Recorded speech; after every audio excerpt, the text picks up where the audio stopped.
Hello साथीहरू, सबैजना सन्चै हुनुहुन्छ। आज म पकाउँदैछु है गाजरको खिर पकाउँदैछु। मलाई सुक्खा मनपर्ने भएकोले मैले सुक्खा बनाएको छु। तपाईहरुले गिलो बनाउन सक्नुहुन्छ। अनि सुक्खा बनाएको चाहिँ हेर्नुस् त। अब गाजर खिर बनाउनको लागि सबैभन्दा पहिले जान्छु म बारीतिर। हेर्नुस् त साथीहरू, बारीतिर लटरम्म मेरो गाजर फलेको छ। गाजर चाहिँ मेरो सानो छ, अलि बाक्लो रोपेको कारणले मैले गाजर सानो फलेको छ। यति धेरै बाक्लो भएको थियो कि साथीहरू, यति धेरै। अनि गाजर पनि एउटा पनि भएर उम्रेको थियो, लटरम्मै फलेको थियो।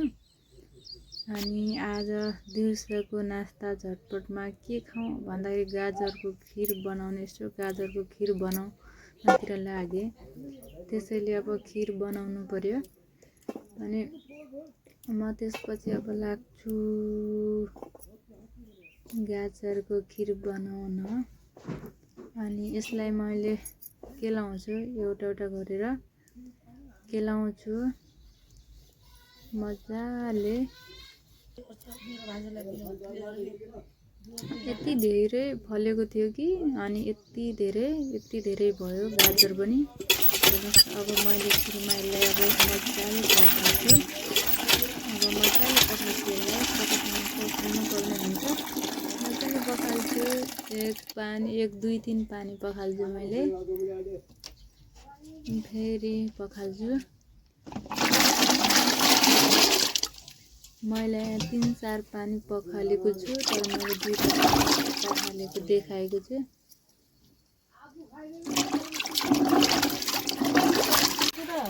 मजाले पखाल्नु पर्छ।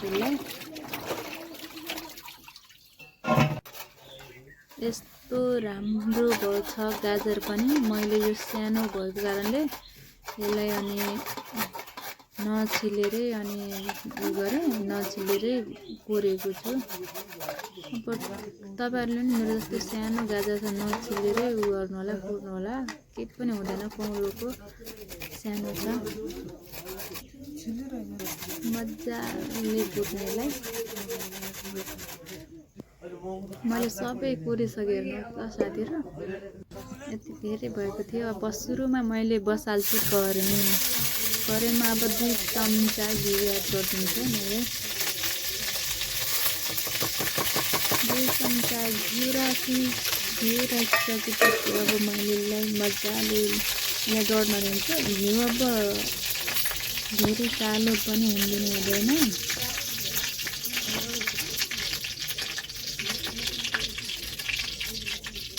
मजाले घिउ डढ्न दिएँ।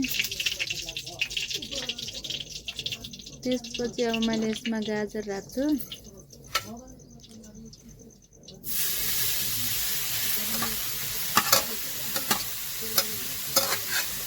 गाजर राखिसकेपछि अब यसलाई 2-3 मिनटसम्म चलाउनु पर्छ है।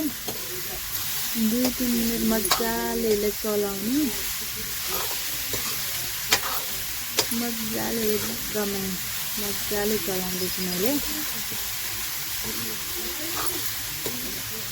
मजाले चलाउँछु। अनि चलाइसकेपछि यसलाई अब यसमा अब दुध मैले लगभग 1 किलो जति दुध त यसमा हालिन्छ है साथीहरू।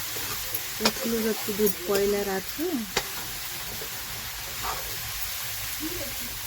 मजाले चलाउनु पर्छ। चलाइसकेपछि लगभग 3 मिनटसम्म चलाउनु यसलाई। लगभग मेरो 3 मिनट पुरा भइसकेको छ।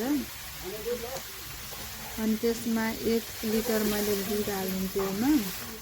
अनि 1 लिटर दुध हालेर मजाले गर्छु। 1 लिटर दुध त मेरो 1 लिटर हो। मैले अलि पछि पनि थपेको छु, तैपनि यो भएको छ। यो गाजर धेरै थियो साथीहरू हाम्रो। अनि गाजर धेरै छ।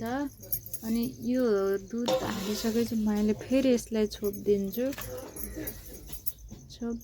छोपिसकेपछि एकैछिनपछि फेरि यसलाई निकाल्छु। फेरि लगभग 5 मिनट पाक्न मिल्छ। 5 मिनट पाकिसकेपछि निकाल्छु हैन।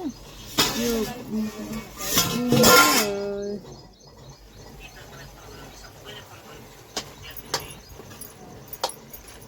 अब 5 मिनट भइसक्यो, यो पाकिसक्यो। अब पाकिसक्यो, यसमा फेरि दुध एड गरेर मैले मजाले चलाउँछु यसलाई। त्यसमा फेरि दुध हाल्छु, दुध हालिसकेपछि फेरि मजाले चलाउँछु।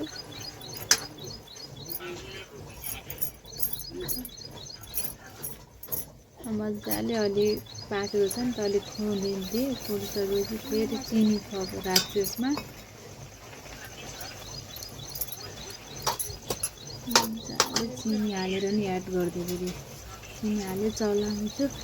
मलाई फेरि दुध हालिदिन्छु। अब यस दुध हालिसकेपछि मजाले दुध हालिसकेपछि फेरि छोप्नु हुँदैन है साथीहरू, छोप्दैन। फेरि मजाले यसलाई चलाउँछु मजाले यसलाई चलाउँछु। अब यो सुक्न टाइम पनि लाग्दैन। अब मजाले हेर्नु त साथीहरू कस्तो राम्रोसँग खिर बन्दैछ। मैले अडाल्दैछु अनि उ गर्दैछु। हेर्नुहोस् त साथीहरू, मेरो खिर रेडी भइसक्यो। तपाईँहरूले पनि भिडियो मन पर्छ भनेपछि लाइक